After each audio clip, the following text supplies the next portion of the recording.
Bonjour à tous, je m'appelle Corentin Fepper, donc je suis un ancien étudiant de Lyon 1 et notamment de Philippe. Et aujourd'hui je vais vous parler de la conjecture de sensitivité, donc qui est maintenant un théorème qui a été démontré en 2019 par Hao Wang. Donc la conjecture de sensitivité, c'est une conjecture sur les fonctions booléennes. En fait, le principe, c'est de mesurer la complexité des fonctions booléennes. Donc une fonction booléenne, c'est une fonction qui prend plein de paramètres 0 ou 1 et qui renvoie soit 0, soit 1, donc soit vrai, soit faux. Et donc l'idée, c'est de mesurer à quel point elles sont complexes et par différents moyens, différentes méthodes de mesure, dont la sensitivité. Et le but, c'est de voir que toutes ces différentes méthodes de mesure sont équivalentes en un certain sens.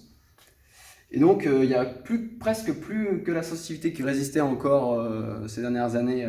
On n'avait pas encore réussi à trouver pourquoi elle était bien équivalente à toute une catégorie d'autres mesures de complexité qu'on connaissait. Et donc, ça a été résolu par Wang en 2019.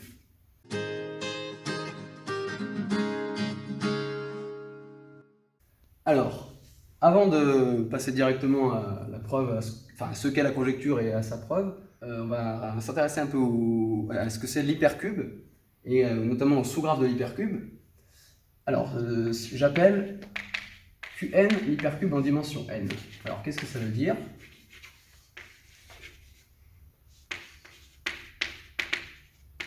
Alors, n égale 2, on connaît, c'est juste un carré. N égale 3, c'est un cube.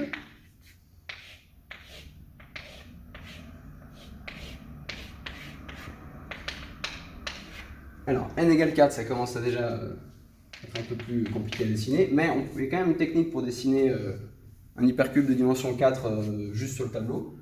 C'est qu'on dessine un cube, exactement comme on l'a fait juste au-dessus. Et puis à côté, on dessine un autre cube, comme ça, hop.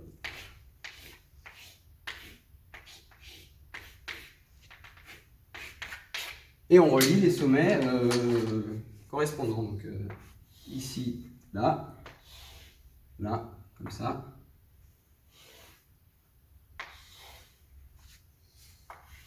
Et ça nous fait un hypercube en dimension 4. Alors, les notations, on peut le noter ça en coordonnées. Donc ici, par exemple, ce point-là, ça va être le coordonnée 0, 0, 0. Ici, ce serait 1, 0, 0. Ici, 0, 1, 0. Celui-là, 0, 0, 1. Bon, etc. Là, ça va être 1, 0, 1. Ici, 1, 1, 1. Et là, qui c'est qui me manque? Ici, il me manque 1, 1, 0. Et là, il me manque 0, 1, 1. On peut faire pareil là, où on met exactement la même chose, les mêmes coordonnées, en rajoutant un 0 devant les coordonnées du premier cube et un 1 devant les coordonnées du deuxième cube. Et alors, qu'est-ce qu'on remarque sur ce graphe qui est dessiné comme ça? C'est que deux sommets sont voisins lorsque leurs coordonnées diffèrent exactement en un seul endroit en fait. Donc voilà, ici, c'est les voisins de 0, 0, 0, c'est quand il y a un seul 1, soit là, soit là, soit là. Ça diffère en un seul endroit. Et c'est exactement la même chose pour l'hypercube en dimension 4 et même en dimension supérieure. On dit que, alors là j'ai oublié de relier ici, hop. Donc les voisins, j'ai 4 coordonnées ici, hein. Je vais mettre celui-là pour commencer, puis c'est pareil à la suite. Et les voisins, c'est quand il y a une seule des 4 coordonnées qui change. Alors maintenant, la question qu'on va se poser, c'est si je prends des sous-graphes de ces hypercubes, donc si je prends juste un certain nombre de sommets, une première question qu'on peut se poser, c'est, par exemple dans le cube, ou après en dimensions différentes, combien je peux prendre de sommets tels qu'aucun ne soit relié par une arête. Donc si on fait un dessin du cube, encore, hop. Alors on voit qu'on peut prendre évidemment deux sommets qui ne seront... Alors il faut que je le fasse en entier le dessin. Voilà. On voit qu'on peut prendre évidemment deux sommets qui seront reliés par aucune arête. On peut aussi on peut en prendre plus, on peut en prendre 3. Alors oui, alors il ne faut pas que je prenne ça comme ça parce que ça va pas marcher jusqu'au bout. Donc je peux prendre 2 sommets comme ça qui sont reliés par aucune arête. Je peux en prendre 3 si je ferais celui-là.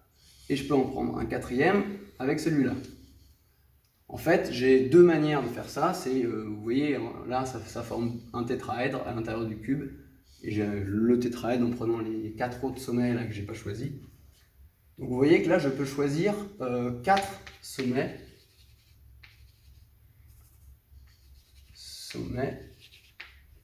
Reliés par aucune arête. Alors,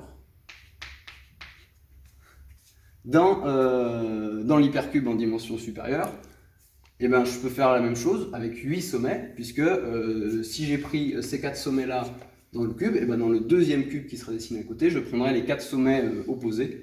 Ça me ferait bien 8 sommets qui sont reliés aucunement entre eux. Alors je vais noter ce nombre delta h. Donc je note delta h pour h, un sous-graphe de l'hypercube. Donc je note delta h, le nombre maximal, le degré maximal dans le sous-graphe h. C'est-à-dire que, donc vous voyez ici, il n'y a aucune arête, donc le degré maximal, delta h, ce serait 0. Si je prends un autre point, ici, bah celui-ci il est relié à 3 autres sommets. Donc là, mon delta h voudrait 3. Ce qu'on appelle le degré, c'est le nombre de sommets dans le sous-graphe qui sont reliés par une arête du graphe à ce pont. Et on regarde le degré donc, maximal pour les sommets du sous-graphe.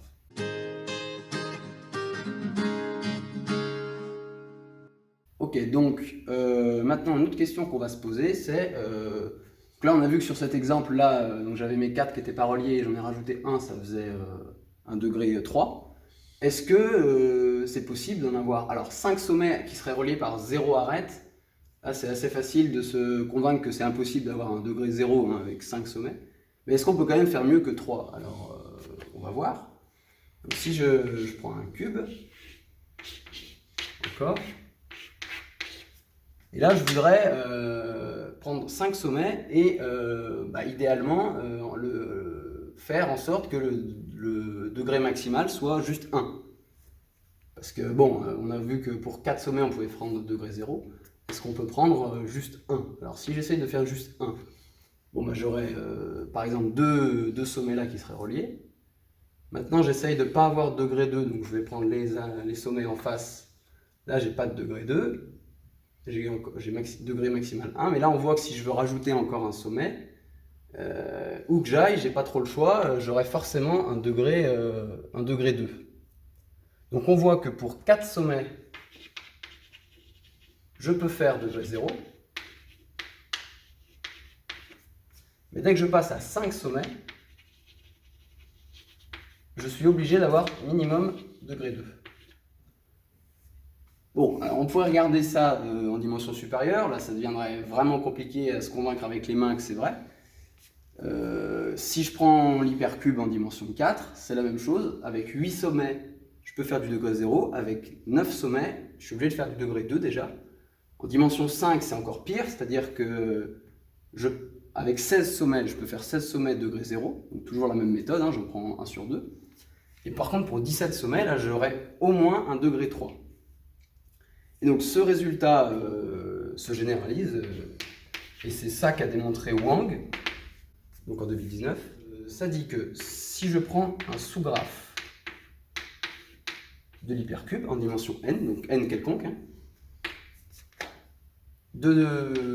avec 2 puissance n moins 1, donc la moitié du nombre de sommets de l'hypercube, plus 1, donc c'est ce qui correspond à mon 5, mon 9, mon 17 en dimension petite, sommet. Alors, donc ce que j'ai appelé delta h, le degré maximal est supérieur à racine de n. Donc ça, c'est Wang 2019. Et c'est ce qu'on va essayer de démontrer par la suite.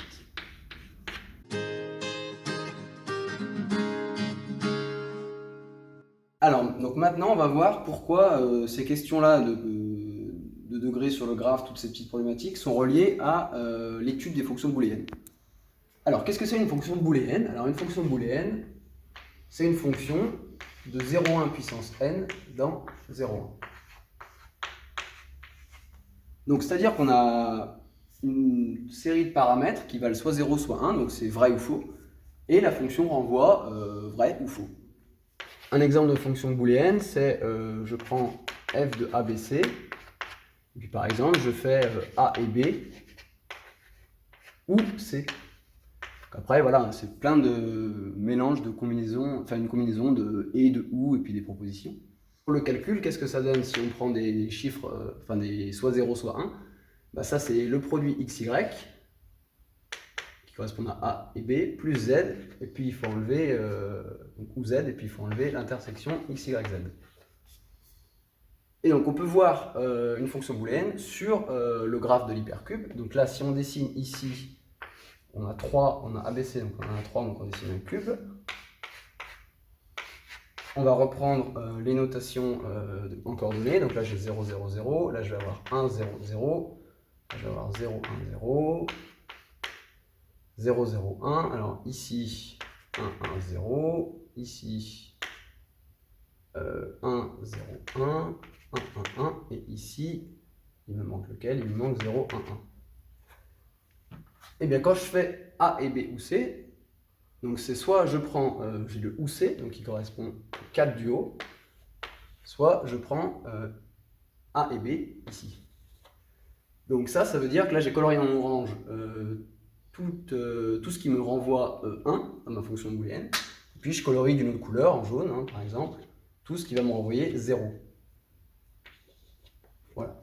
Donc ça dit, quand j'ai colorié le point 0, 0 en jaune, ça me dit que f de 0, 0, 0 égale 0.